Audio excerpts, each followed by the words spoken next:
Welcome to another episode of Mark's Locks. What I have to show you today is a padlock which I had shipped from Taiwan.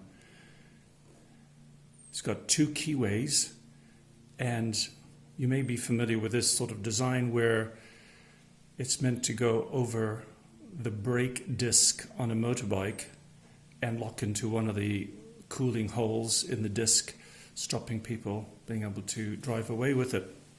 The interesting thing with this padlock, and the main reason why I bought it, is that the key actually is a double key. And when you stick it in,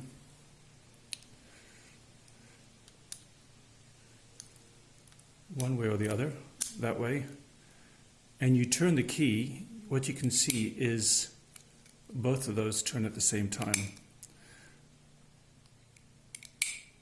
And it pops open and just closes with a click.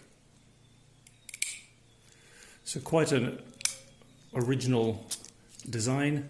You can see both the keys turning, some little gear mechanism inside that housing there. Pretty interesting.